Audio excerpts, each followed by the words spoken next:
York. Unique New York.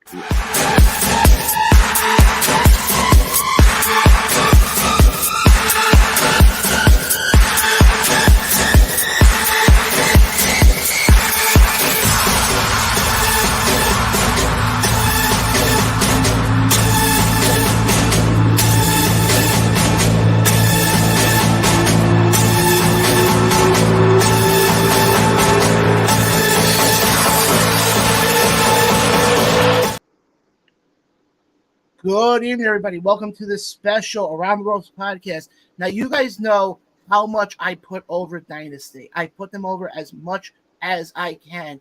And guys, we are a few weeks out from Return to Neverland, the Hall of Fame show that Dynasty is doing in conjunction. We'll get to that later on.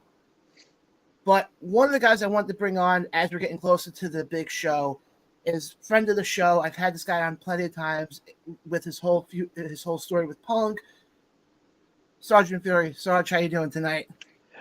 Doing great, John. Thank you for having me. I think this is number 3 or 4. So I'm pretty excited to be a returning guest. Hey, it's always fun when I get you on because, as I always tell people, you never know what you're going to get. I like my boss says, you don't know which day and you're getting in. There's one of 9, he says. I'm like, all right, let's just go with it. Let's just open the box and see which one pops out.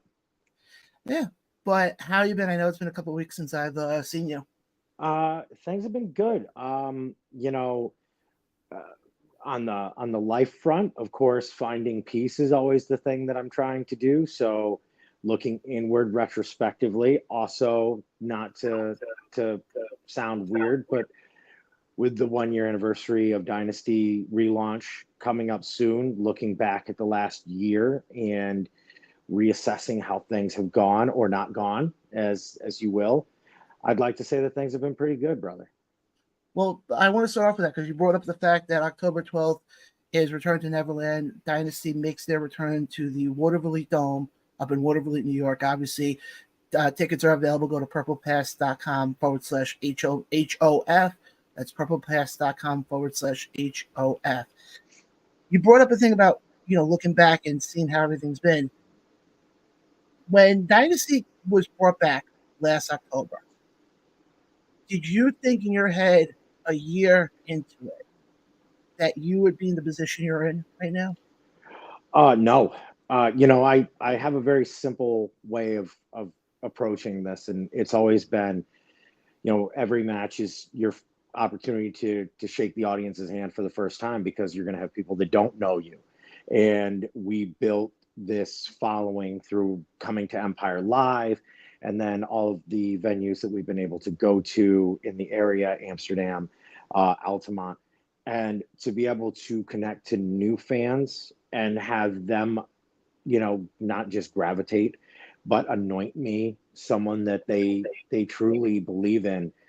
It's been humbling, especially, I don't get surprised very much after 14 years of doing this, but going into year 14, finishing it up, had you told me that, you think of Dynasty and you think of me first, extremely humbling. And there's a lot of pressure to that too, as you could imagine. Oh, I believe me. I've been to enough Dynasty shows since the relaunch that I see it, and I'm going to sort of give you your flowers now. Because when you made the comment before that people think of you, they think of Dynasty. I'll go a step further. When I think of your rivalry right now with Punk, that's the first thing I think of with Dynasty. The multiverse acts in mysterious ways. To have people look at this one thing, and there's, you look at the company.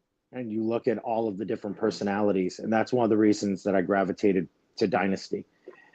You have Fox's issues with Chris.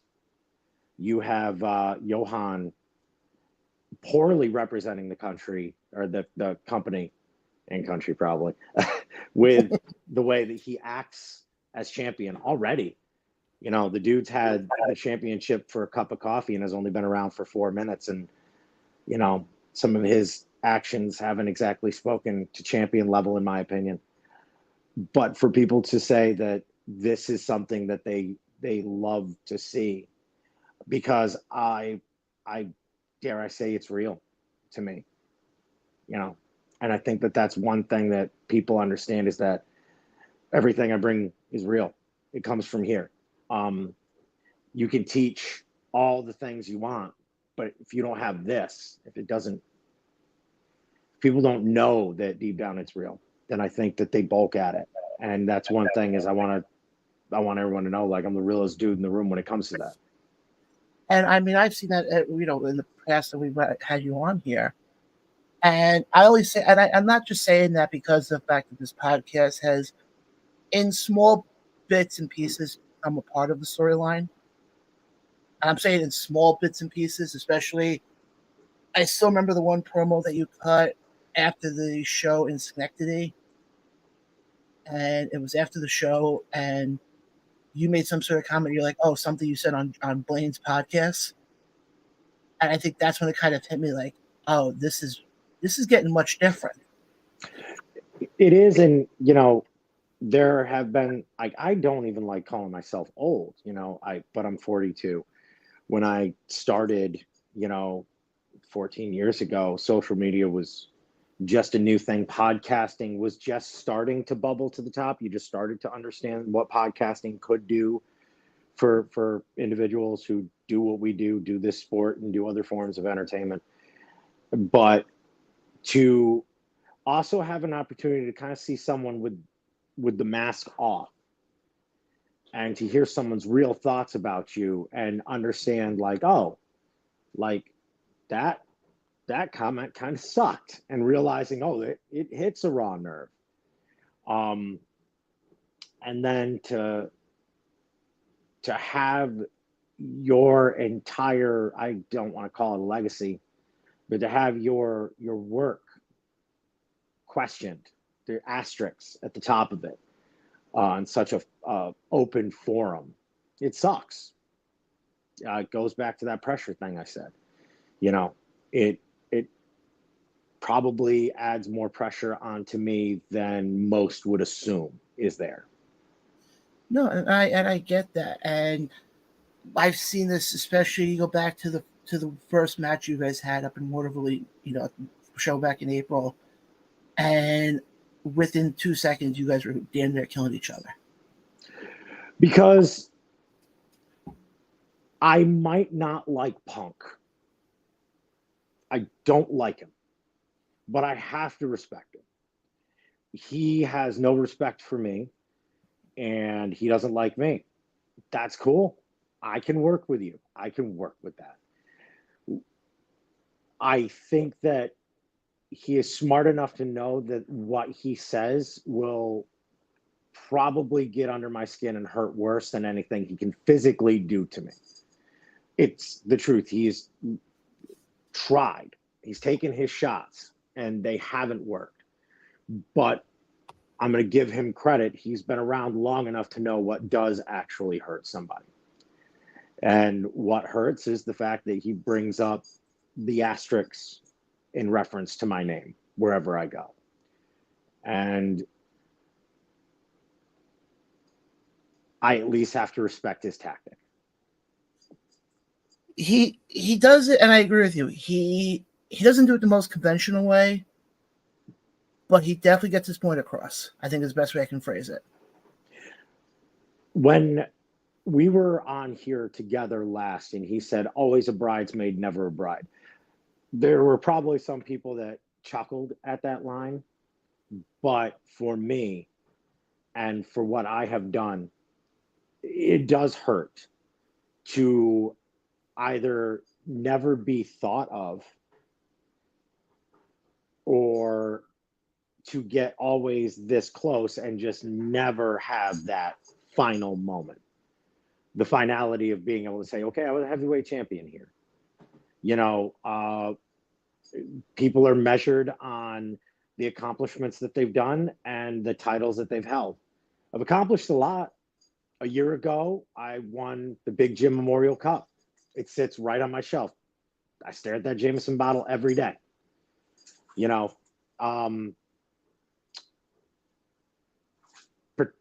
participated in one of the best main events of all time in that ladder match, and to always come up short or to not even be considered in the same light. Punk knows that hurts because Punk's been there. Exploiting it is intelligent. Shocking that he's able to come up with that kind of a sentence and know what he's doing. No, I get what you're saying, and I only chuckled because I can see you saying that about him, but I want to go back to the match you guys had. You guys actually saw each other twice actually at the Battle of Altamont. You guys had a regular match, and then you guys were in the Rumble.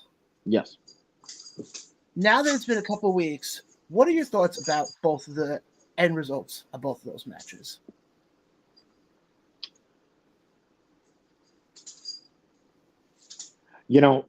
First off, to go to that venue, to be on the poster, like I wish we could pull that poster up, because that poster is like a prime example of what I like to refer to as positive pressure.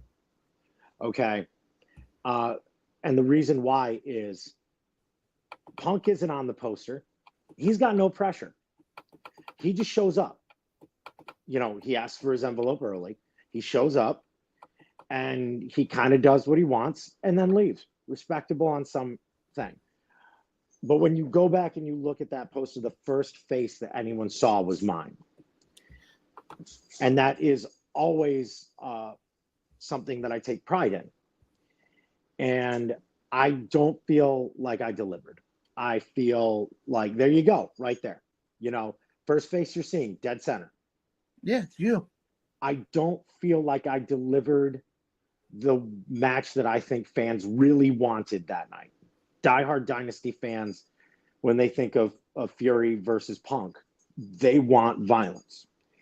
And to go out there and have an ordinary match end in a 10 count because two guys want to beat the living shit out of each other, and then to once again continue this weird obsession that everyone has with my testicles in Dynasty, where, first it was Joey Conway had to hit me in my testicles, and Fox Vineyard had to kick me in my testicles, and Punk had to hit me in my testicles. Guys, I can start an OnlyFans if you really are that interested in my massive manly testicles.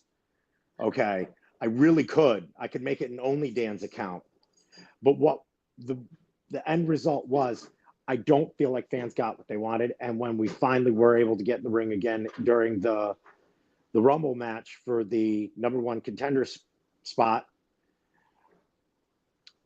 for him to come back after I eliminated him and yank me over the top rope and then once again assault my genitals, it hurt. And I think it hurt worse because it was in front of my son.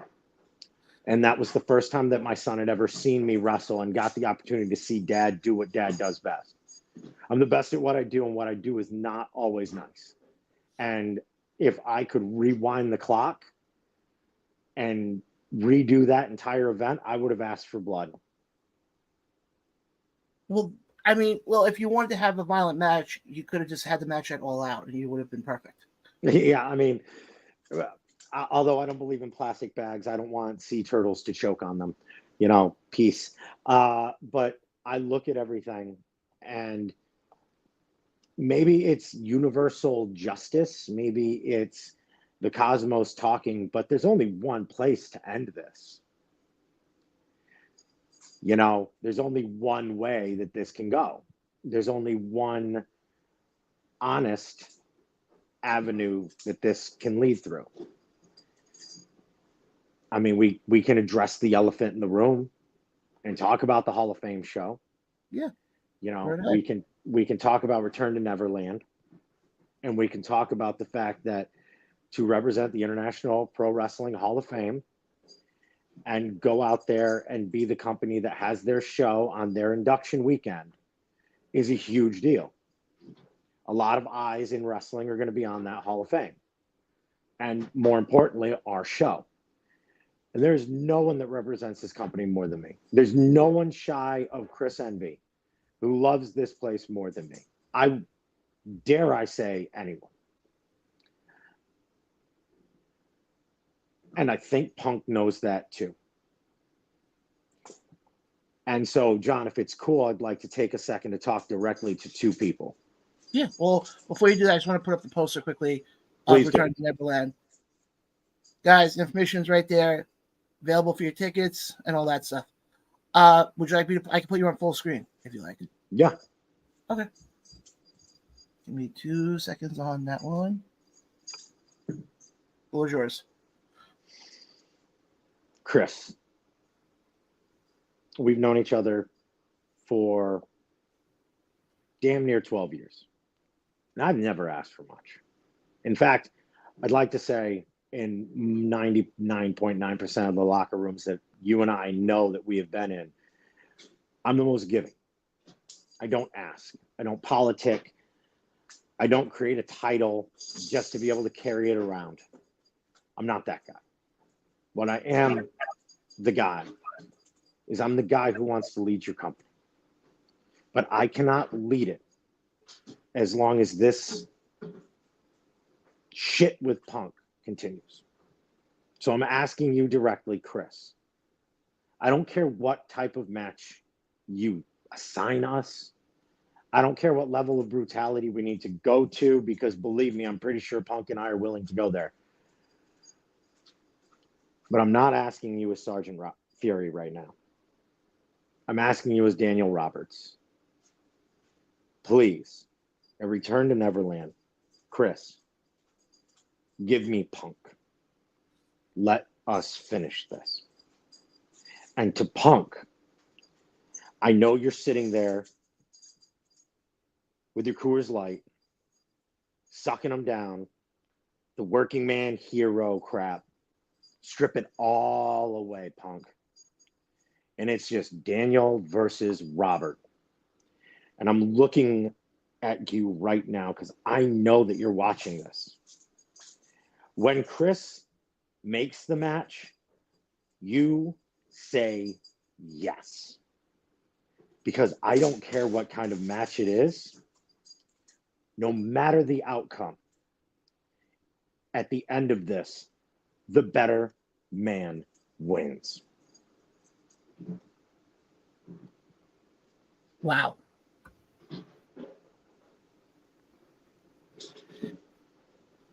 I've said this for a while. I think what's also making it so powerful with your thing right now with Punk is the realism in it. You don't see that a lot in pro wrestling. Because people are scared. People are scared to be real. I've talked about it before. Like, people are terrified of themselves. And I don't want to come off as cocky, but I know that when I get in those ropes, who can touch me? You can't hurt me. Not any more than I'll do to myself. I mean, I love this. I love this like you wouldn't believe. And the fact that my son finally got to see why I love this and why I left.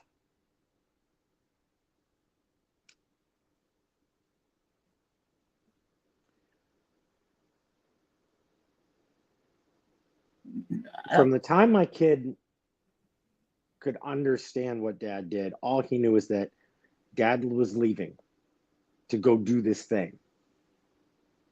And I would come home and I would be stapled, or I would be stitched up, or I would be bruised, or I would be gouged, scarred. I'd have to get wasted to open up my eye so that I could pull a contact out because someone in a match whipped me across the eyes with a leather belt. And they went swollen.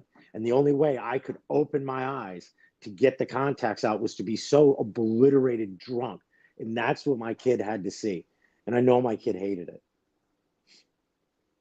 But I wouldn't trade any of that. I love this. And I will fight for this because I know at the end of this, if Johan still has that title, it's mine. It belongs to me, and it belongs to all of those people that pay their hard-earned money and will sit for 3 hours to watch the best goddamn wrestling they've ever seen.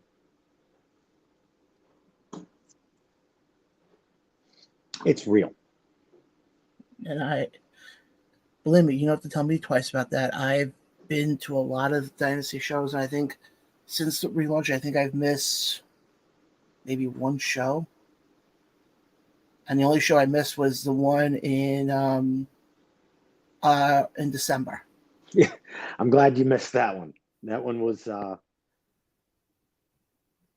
bad day at the office. Yeah, that one was the only one. Every other one I've been to. Every other one I've made the 4 or 5 hour trip to. Left my house 8:00 in the morning. And it's funny. People have always said to me, because now I can do the camera stuff and I help, with certain things. And people look at me, they're like, "Oh, don't you get paid for it?" And I'm like, in this industry, certain things I'll look at it as it's more of the experience. And to sit there and to have seen literally not even front row, literally ringside, some of the moments you've had this year. I mean, if I had to, there's a show called Busted Open. I think you've heard of Busted Yeah. Open. Dave LaGreca always does a top 10 laminated list type of thing. Yeah. If I wanted to, I probably could do a top 5 moments just of you, and it would still be tough because you have become so synonymous with this brand, and you have become so ingrained with it that, and I've said this to you before, and I look at it as Dynasty now, not Dynasty before the relaunch. I look at it as Dynasty now. To me, you're on the Mount Rushmore. And it's funny to look back and having been in both eras of Dynasty. And I loved both. I've talked about it. I've talked about it on Miss DeVille and Billy's podcast. The last show of that era was headlined by myself and Rick Recon in a tables match. Violent. Mr. Man was there. He went through a table. You can YouTube it. I do every year, and I laugh because it was amazing. But to have the fans want me to be there, and for the fans to be happy and know that when they hear my music hit, and in Empire Live, when they see those red lights and those purple lights and they see it flashing, and they know without a shadow of a doubt that they're going to get the absolute best, there's something special about that. Well, I'll admit, I pop not only because I get a chance to see you in action, but I get to hear Metallica, so I'm good every time. I don't care. Anyone can hate all they want. You're never going to change it. It's always going to be Metallica. But I remember the first time, probably was the Capital. Yeah, it was the Capital Games show. When I heard the Metallica song, I'm like, wait, because I always looked at a lot of the wrestling, the music that wrestlers come into as being very generic,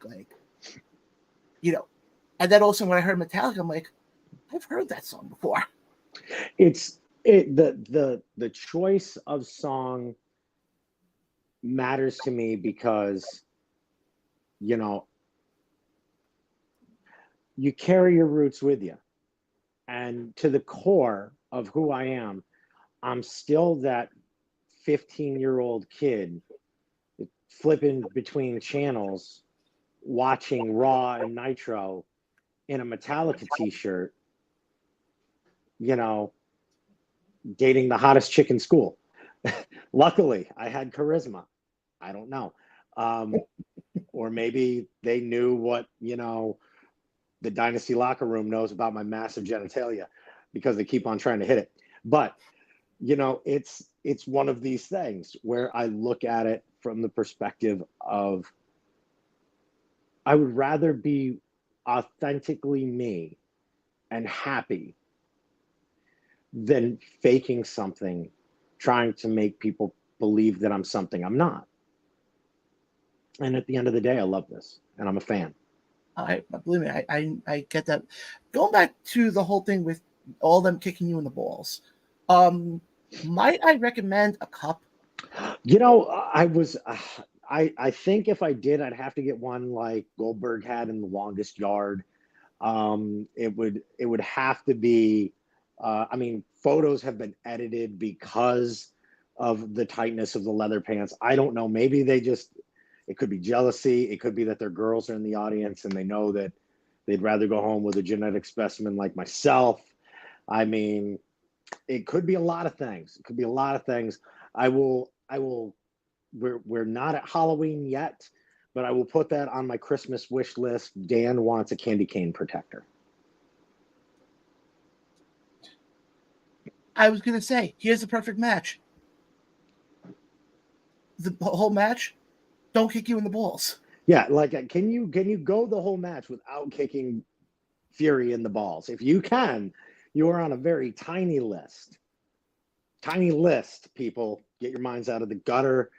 This is a PG-ish show. I haven't really sworn tonight either, so I've been keeping it moderately calm. So, all right, let's. I'm just gonna sound bad how I'm about to say this, but we're live, so I'm gonna go with it anyways. Let's get off the topic of your testicles. please do, please do. No one's been there in a while. Moving on. Looking at, because you said before, about with Johan holding that title, and that can you kind of just go into that a little bit more? So, what do you mean that you don't feel like he's representing the company? All right, I'm just curious. You have a rumble to determine the number one contender, and you have an athlete like Black Rose, one of the most skilled professional wrestlers I have been in the ring with, and also one of the nicest human beings, who I don't want to say his situation mirrors mine, because I do believe he's going to go for that big championship and run, and he's going to get the brass ring, so to speak. But you go out there and you enter the Rumble, and then you manage to duck out, and then when you have your true number one contender in Black Rose, you come back out and eliminate him. That's the representation we want as our champion. Like, don't get me wrong, he's got a great. He's got the look, the long greaseball hair, the sequin tights, the tan. It's almost like I've wrestled guys like him before. I don't know where I could have put my thumb on it, but it's almost like deja vu. And I look at him and I see somebody who, if this is how he wants to present himself, if this is how he wants to be our first relaunched inaugural champion, then it doesn't sit well with me. You're a champion. You can be an asshole and be a champion and go out there and defend your title. Plenty of people have. Okay? And yes, this is pro wrestling. You're going to win under nefarious means. But if you want to start off like that, that puts a very nasty, bitter, sour taste in my mouth. And that puts you in my crosshairs. Well, I'm even going to go a step further. Look at how he won the belt that light up the sky. If you want to go back, and I did get a chance to watch the match. Okay. Let's look at all of the factors that led into this. First, you had Jeff Nova. For whatever reason, Happy Puppy thought it was a great idea to bring a table into the ladder match. Okay. I don't know why. That's a conversation for Jeff and I to have offline. Then Punk intervenes, putting me through said table, leading us to the primrose path that we are leading on. And then we almost had Layla winning the championship that night. And he smashes a woman's face off of a ladder and then drops her 7 feet onto the back of her neck and blows her a kiss. I mean, don't get me wrong. She punches so hard. She slaps even harder. but go toe to toe, and don't make it creepy at the end. Don't blow kisses. That's creepy. We do got one comment coming in actually from the man you went to war with back at the first show, High Voltage Omar, who sends an emoji of a fire. Love you too, Omar. But no, and I get what you're saying. And I actually interviewed Black Rose right after the Battle Royal. Yeah. And I asked him, and you know how I am with questions. I don't hold back anything. I go right for it. And it's pissed people off, but then it really gets people thinking, like, wait, he actually has a point here. And I asked him, I said, look at what's been happening with you. Not, you go back to the Watervliet show. And I keep going back to the Watervliet show because I feel like that was sort of the turning point for a lot of what we've been seeing now. Mm-hmm. His name wasn't spelled right. I know it's very minute, and I know it happens. Believe me, I'm the first one. It's disrespectful. Believe me, I'm the first one who I just got crapped on from Fox for misspelling his name for, because I'm having him on a future show. But I admitted to it, and I fixed it. It was never fixed. And I said it to him. I said, do you think this somehow has something to do with management behind it? And all of a sudden, it kind of got the ball rolling with him. And I'm not saying the same with you, but I'm just saying with him, it's something with him and with Chris.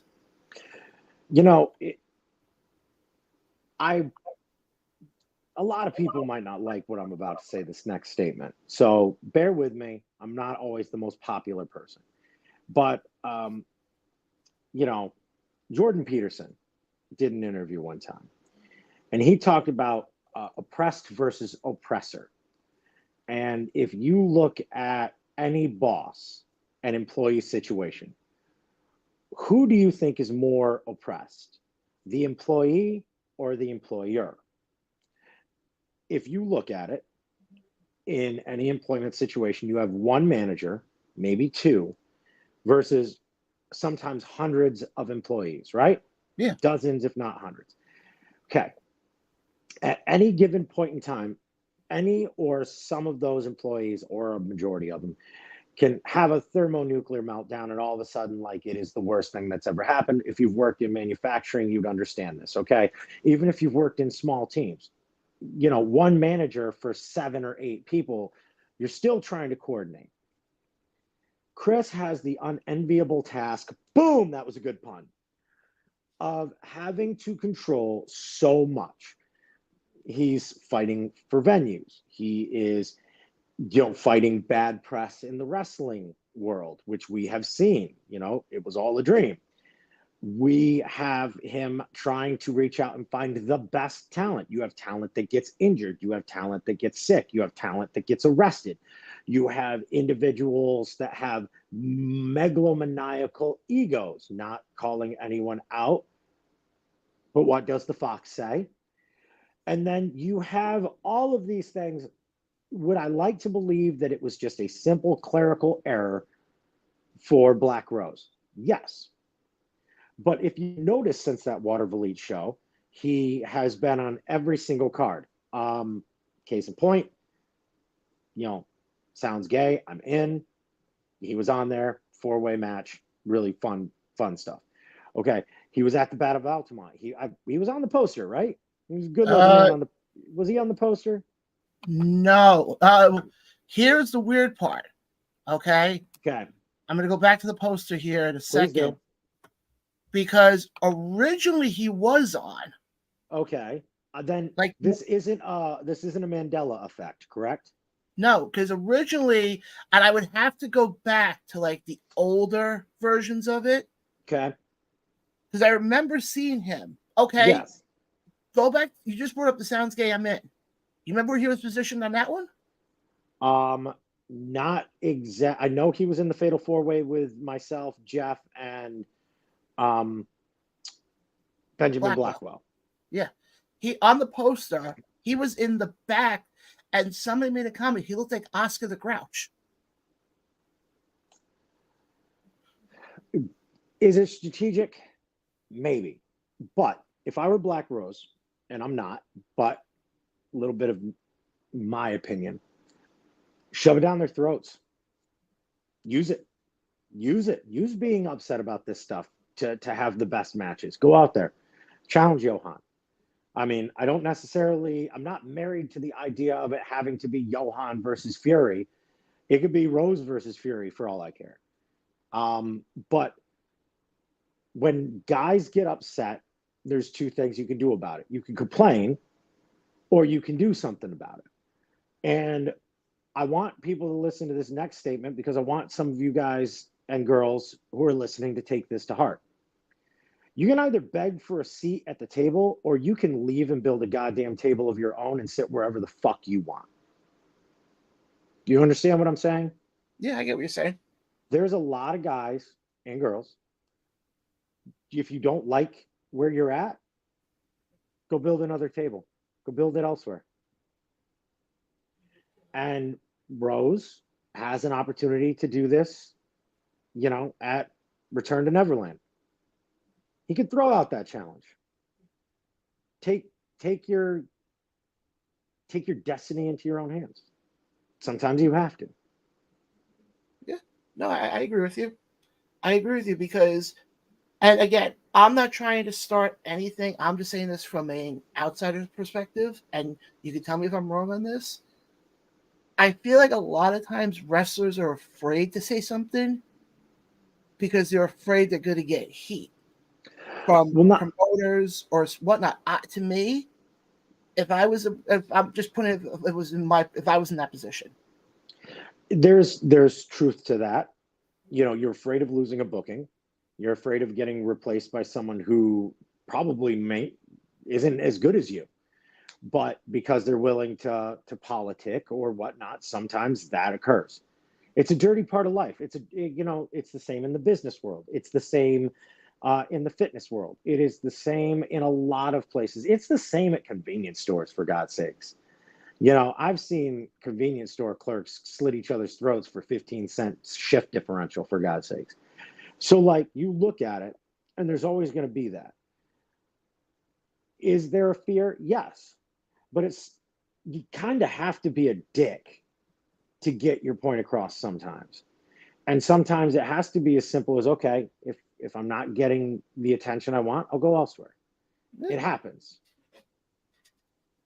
I think when you get to this point of being an independent wrestler, if you're doing this for fun, then I'm really trying to figure out the best way to say this so I don't get heat, because I feel like if you're doing this for fun and you're not doing this because you want to eventually get to that next level, then to me, you don't really have a right to complain if you're not being used properly, if that's making sense.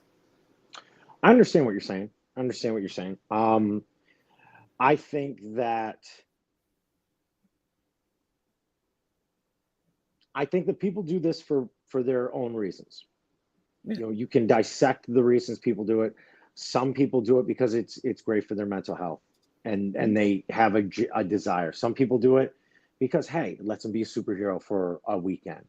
Some people do it because they genuinely want to make it to that next level. They want to get noticed by one of the major companies, and they want to get a contract, and they want to work and travel the world and, get the notoriety, and they want to perfect their craft, regardless of someone's reasons behind wanting to do that. The one thing I can say, in my humblest of opinions, don't be a dick. Be respectful. That to me is the biggest thing. It's you can file your grievances. You can be pissed off. There's plenty of places to do it. There have been many car rides with my former tag partners where we would talk about stuff. And I'm sure every other wrestler has done it at least a dozen times in their road trip and complained. But bringing your complaints public and then not wanting to do anything about it or not having the balls because you're afraid, that's on you. That's a you problem at this point. No, and I agree with you. And I've even seen it in the podcasting world with other podcasters. Yeah. I won't mention names, but I've seen podcasters who will literally sit there and try to ask the right question because they don't want to piss off that promoter. And the one thing I can say is the honest truth is always going to be there. It's whether or not you want to tell it or not, and whether or not you want to hurt someone's feelings. I have had my feelings hurt a lot. Mm-hmm. I'm a big boy. You tell me I'm not doing a good job. Okay, cool. You tell me, hey, like, we got to figure something out. Okay, I'm a big boy. You don't want me working with you. Okay, once again, I'm a big boy. I can go elsewhere. Yeah, and like I look at it as, and that's one of the things I push with this show. Yeah, I'm gonna ask certain questions, but I'm not asking these questions to piss people off. I look at it as, well, nobody else is gonna ask this question. It's like one of those things of, you're in a room, but nobody wants to address the big thing in the room, and everyone wants to look around it. And I'll be the one to sit there and go, no, let's address what the hell everybody's looking at. If that makes sense. It does, because you go back a little bit earlier this year, and Dynasty, eyes were on Dynasty. Chris took a gamble. Yeah. Do I think that gamble paid off? Yeah. Okay. I said it. I had people asking me about it. They were like, whoa, what the hell? I told them my viewpoint. It might not be a popular viewpoint. I walked in, saw Velveteen Dream, continued on with my stuff because I'm a professional and I have my own stuff that I have to worry about. And at the end of the night, I saw that man sweeping the floors and picking up chairs just like any normal person. Actually, let me rephrase that. He probably did more than a lot of people I've seen come into Dynasty who grabbed their envelope and run for the door immediately when the show was over. He stayed, he swept, he cleaned, he picked up chairs, he helped at Empire Live because, hey, he got a chance to do it one more time. And if that's the last time he does it, cool. But people would probably freak at me that I said that because it sounds kind of positive, doesn't it? Well, it's truthful. You got to be honest about it. Yeah, and that's one of the things I've been pushing for in this show, is I'd rather have honesty come out than a bullshit answer that fits well because, oh, well, I don't want to piss off this promoter. Yeah. Or I don't want to piss off this person. And the funny part about it is that just trickles into life as it is. If you're not willing to have the uncomfortable conversations and you tiptoe past everything, then how does anyone get better? I would rather have someone, and people did, tell me that match kind of sucked. And then me have the honest, because if they're saying it, then I'm knowing it.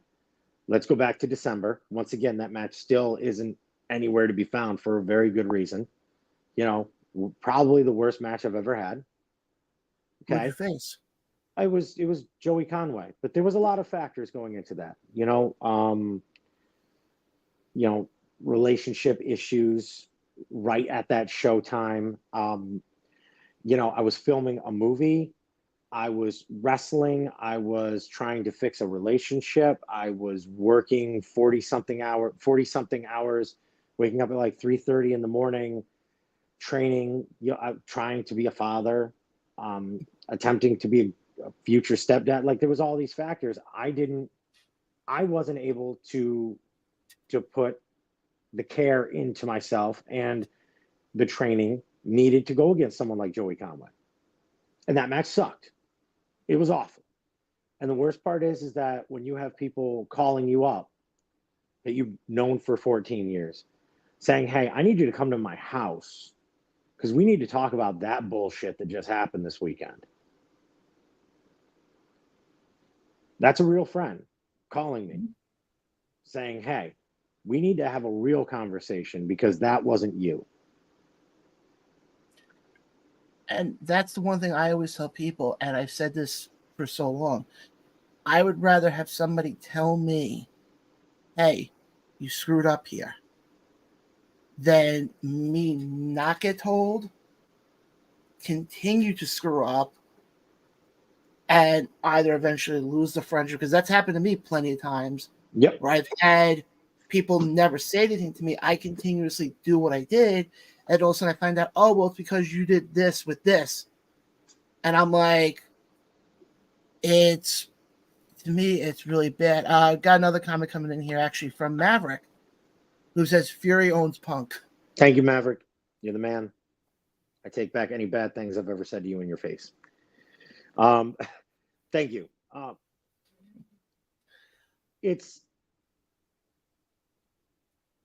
And it all boils down to, and I mean, to even see Punk's name flash on there, it does come down to respect. Respecting yourself, respecting the company that brings you in, respecting everyone that's around you, respecting everyone from the venue operators all the way, thank you, Maverick, all the way up to, the people who are at the merch tables for said, performers, all the way up to the lighting people. Have respect for everyone. And when you don't have respect for someone and you walk in a Dynasty and you act that way, there is a gatekeeper. And that's me. Yeah. There's nothing wrong with being the gatekeeper. And if anyone would like a lesson in that, I'm sure that you can talk to some of the people that were at Altamont who had to see, Daddy Fury use his big boy voice as pertains to an issue that occurred. And then you learned very quickly that, yeah, this is real. And your respect is not requested, it is required when you attend our event. No, I completely get that. I completely get that. I want to kind of shift gears here for a second because I want to actually get into the fact that we are on the cusp of the 1 year anniversary since the return. And I want to kind of ask this question to Dan Roberts, not to Sgt Fury, as a fan. When you look back at the 1 year since the relaunch, what, in your opinion, stands out to you as some of the biggest moments? Okay, that's a great question. I'm going to exclude myself from this. All right, let me rephrase that because I'm looking at it. The big Jim Anderson Memorial Cup. Obvious reasons for a lot of people. And I'm going to share with you that someone close to Jim had reached out through a friend and said that they wanted to talk and that they had seen the match and they had heard Omar and myself talk so highly of Jim. And they wanted me to know that Jim really did appreciate being loved that much by his fellow workers. Hi, baby. Yeah, I know. Daddy's getting emotional, so you got to come in and make sure he's fine. I'm good. Head on down. Sit. So, and there was a lot of other things that night that were huge. Fox Vineyard turning on the returning Richard Holiday sticks out because, for someone who is so loved by Dynasty fans, him doing that and the Now getting involved was pretty special. As controversial as it might be, the Velveteen Dream return sticks into my head because that was a moment of who would have thunk it. That was none of us would have thought. Sorry about that. You're good. my computer, I just want to apologize to everybody. My computer is having this issue that even though it is, well, that kind of died on me, it tends to try to overheat. Oh, I have a fan for my laptop for the same reason when I'm podcasting. Yeah. Let me just go through some of the comments here because we did get some comments coming in here. Walter chimes in here going, Dan, I love you. I love you too, Walt. And he also says he also loves Sgt Fury. Thank you. Billy chimes in here going, hey guys, Sgt Fury is not only the heart and soul of the Dynasty, but he is also generously an awesome friend. Thank you. But I apologize about that, but no. I'll go back and watch it, but what were just some of them, just so that I can just kind of... of course, the big Jim Anderson. Firework Fox Vineyard turning on Richard Holiday was my number 2 because I would have never thought Fox in a million years, as loved as he was, would have done that, and then later kicked me in the testicles. I would say the return of Velveteen Dream to professional wrestling.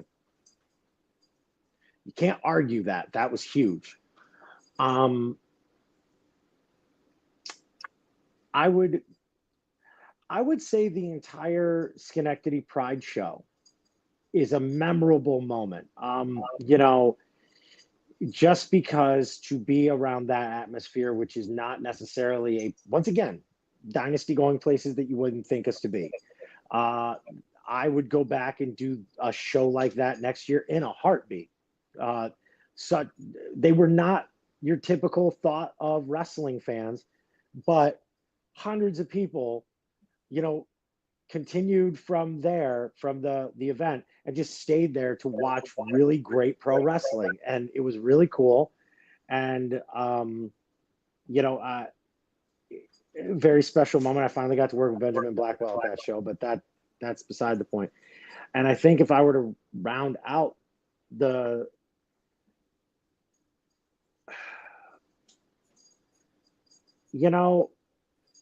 whether I like it or not, I'd have to say the crowning of a new champion, having a representative of us. He is the guy that when you talk about Dynasty, well, who's their champion? To introduce a new title, the new championship, was something extremely special. No, I agree. I think, and I'm going to be doing a special as we get closer to the event, more of like a retrospective type of thing. But for me, one of my moments as a fan actually happened at the Battle of Altamont show. And that was the heel turn of Miss Kristen DeVille. Yeah, so much stuff happens that it's kind of hard to fathom certain things. She's the killer queen, and those would argue that the queen gets what the queen wants, and all queens desire power. So if her and Taylor are able to make power cohesive between the two of them, good for you. You're kind of a dick, but what can I say? I still love you, Miss DeVille. Yeah, so she's probably listening to this being like, wow, that was nice. He called me a dick.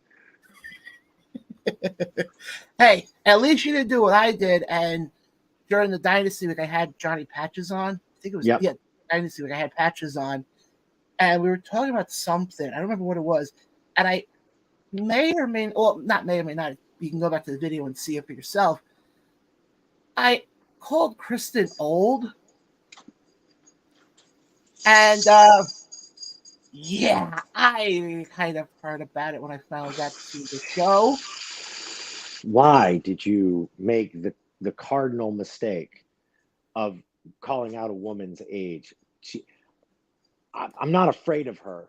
I'm not afraid of her at all. But she is not old in any way, shape, or form. Well, then when I got there, I forgot I had said it. And when I walked in, she was one of the first people I saw. And she looks at me, she goes, "Oh, you think I'm old?"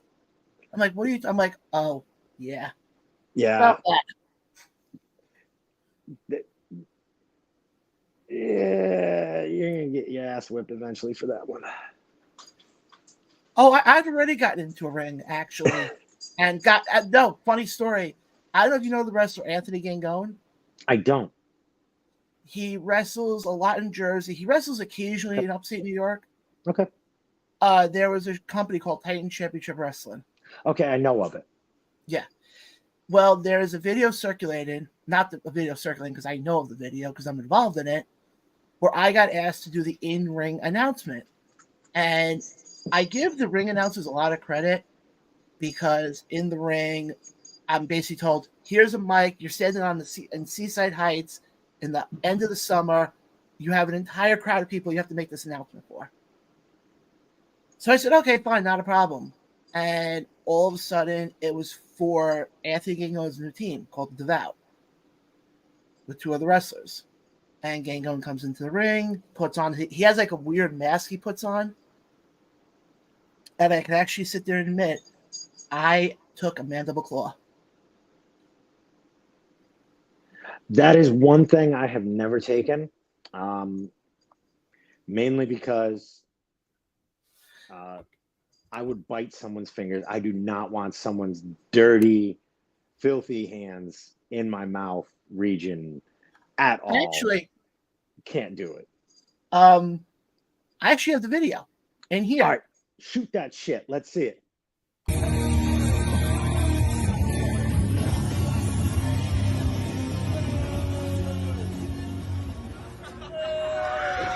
First, let me introduce to you a team of Aaron Roxas and Anthony Gangone, Dr. Sleep, and Amity Devil.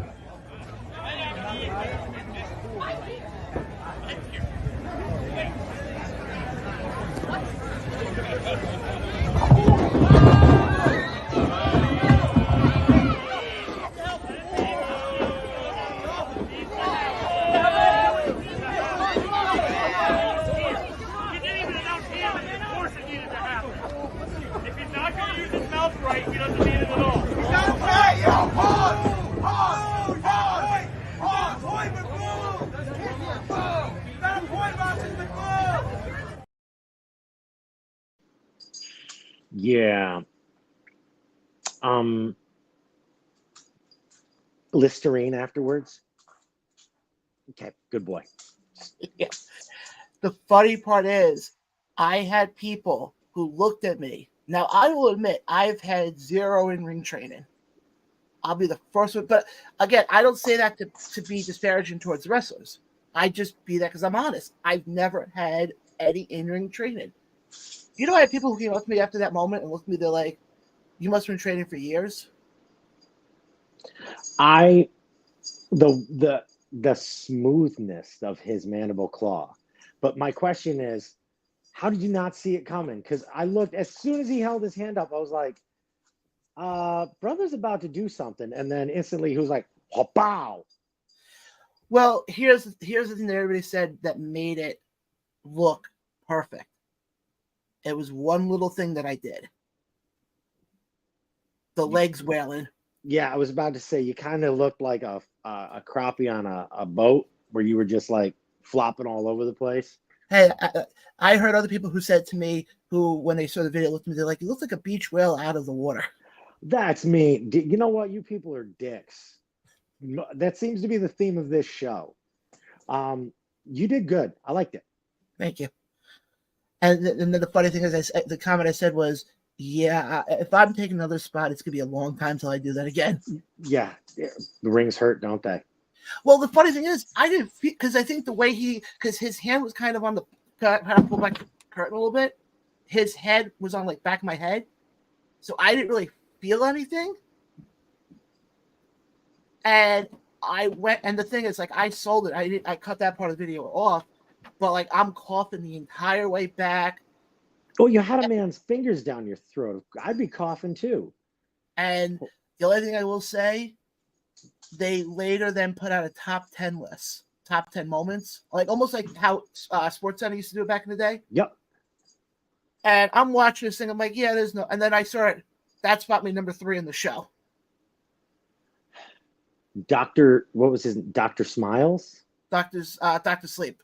Dr. Sleep. Creepy.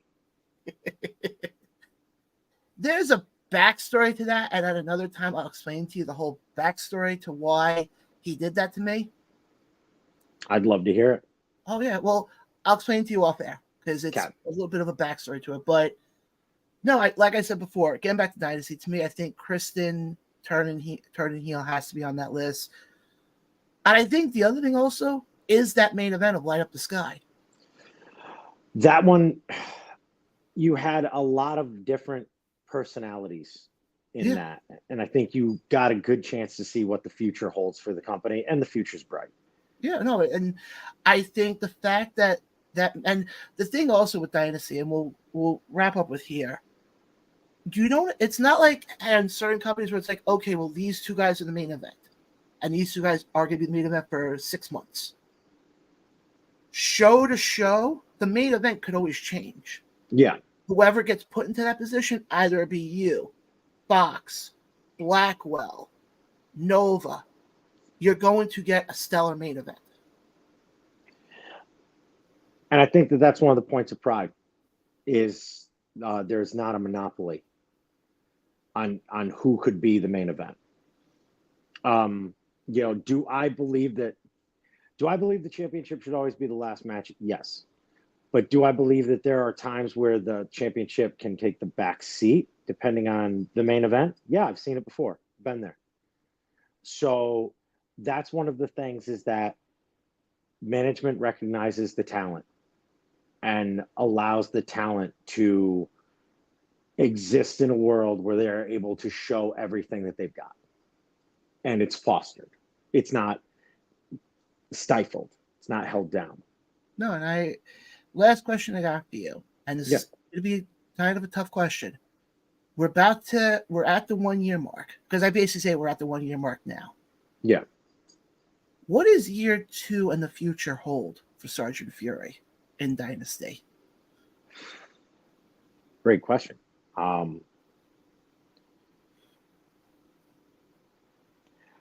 would like for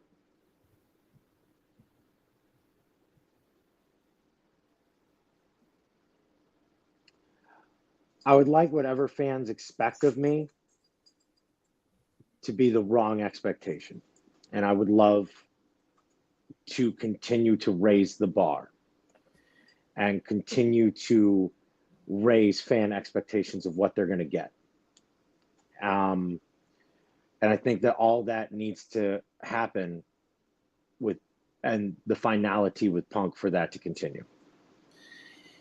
It's funny. I think the best way you can put it is for you to go for what everybody knows you can go for. You have to get the monkey off your back, and unfortunately, the monkey that's on your back right now is Punk. So that's why the ball's in Chris's court. Again, the theme of tonight: balls. But Sarge, you know damn well, I always enjoy you being on here. Thank you. And I said this here at the start, I'm going to say this again. When I think of Dynasty, especially in the last calendar, not even the last calendar year, I would say since Brace for Impact, which is going back to what, April? Was that one? Yeah. To me, your thing right now with Punk is hands down the biggest thing. And again, I'm not just saying that because the podcast sort of has become intertwined with it, because I don't want people to sit there and say, "Oh, he's only saying that, because of it, because of an ego." No. The one thing with me is I'm very big in storytelling. I mean, you and I have had this discussion before, and I'm very big in telling a story to get people emotionally invested. Yeah. And with what you and Punk are doing right now, I know damn well I've been emotionally invested in it. because I feel like you guys can have that match where it's okay, there might be some blood involved, but it's going to make sense. And we do got one comment coming in here from a fan, actually, who is from Battleground, the company that I work with in Philly. Okay. At the 2300 Arena. And this actually kind of would lead me into my last question. He wants to know, is there any chance of you to come to Battleground in Philly? Kind of leads to this question. Is there a promotion out there? I know you've been doing this for almost 15 years. Are there promotions still out there that you have not worked with yet that you still wanted before you officially hang it up? Wow. There's a few. So first and foremost, let me address the Battleground. Absolutely. I would have Jeep will travel. So we can talk. Message me. Get those people my information. We can make that happen. Okay. And is there a place that tests of strength? Truth be told, before I die, Dan DeMann is on my wrestling bingo card. And the Book of Danos and his children out in Test of Strength. Dan DeMann has been on my list long before I even got into pro wrestling. If that makes sense. He and I know why. That can be shared in a later time. Definitely Test of Strength. EPW would be fun. There's a few that I've looked at that it would be awesome to work with. Titan, I've known of them for a while. It would be cool to travel down state and do some shows there and just have an opportunity to either have matches with guys I've never worked with or matches with guys that I have worked with that I haven't seen in a while. Well, I can tell you right now, for two of those companies, you mentioned Titan and Battleground. Yeah. I could get the ball rolling for you for both of them. Hey, 2024, have Jeep, we'll travel. And here's the funny thing. Titan has a show tomorrow called Guerrilla Warfare. I'm busy tomorrow, but have them reach out. Oh, I absolutely will. Because there's a few guys. There's one guy I know for a fact that I think if you two got into the ring, could be not a bloodbath, but could definitely be a battle. There's a few guys down there, but I will definitely talk to them tomorrow because they actually have the show tomorrow. So I will definitely reach out to them. And Battleground, you're talking to the guy who's the lead commentator for them. Oh, sweet. Already got the in. Nepotism. And that you want to talk about irony. Having the chance to say that I'm the lead commentator for a company that works out of the 2300 Arena. That is dope. I've never been there. I've been to Philadelphia. I've never been to the 2300. It'd be cool to just see it. Here's the funny part. They have a show coming up October 26th. Nice. One of the matches on the card, and I'm not kidding you with this, Shelton Benjamin versus Casey Navarro. And I've seen Shelton Benjamin live, not just on WWE, but on the independents. And you think he works hard on television. He works harder at that kind of a venue. It's amazing. Yeah, and it's insane. It's absolutely, I mean, like there was a match they had at the last show that I got the call of Jake Hager versus James Storm. Oh, no, I did see the photos of that one. And I got to call that match. Nice. But we'll talk after. Yep. But I've said this before. Get a chance to not only be a fan of Sgt Fury, but also getting to know Dan Roberts. I couldn't be happier for you. And, hitting that 1 year mark with Dynasty. I can't wait to see where Dynasty goes. And you know damn well this podcast is there for the whole ride. What a weird year it's been. And I thank everyone for it. Hey, before we let you go, where can the fans connect with you on social media? And I would say, do you have anything you want to promote? But I think we've kind of promoted it a lot. Yeah. At the Sgt Fury on everything. Literally, if it's a social media platform, at the Sgt Fury. That's the best way to get a hold of me for everything. Absolutely. Guys, go check out Dynasty. They present Return to Neverland October 12th, live from the Water Elite Dome in Water Elite, New York. Get your tickets. Doors open at 5. Doors open at. I think it's an early open. It would be smart if I go pull up the poster. There we go. Doors at 5:30. Yep.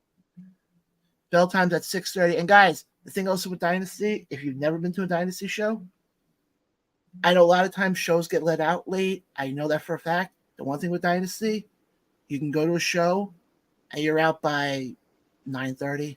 9:30. We got kids, okay? Some of us got many kids, Chris. So we got kids that we got to get home, all right? So we understand that family friendly means also bedtime by 9:30. So. And hopefully it means less people kicking you in the what. Please. I'd like to continue to have babies. Maybe someday. Maybe there would be Mrs. Fury number 3, end of the trilogy. Who knows? But dude, thank you for having me on, like always. Absolutely. Guys, Sgt Fury, I'm John. It's been the Around the Ropes podcast. See you guys next time.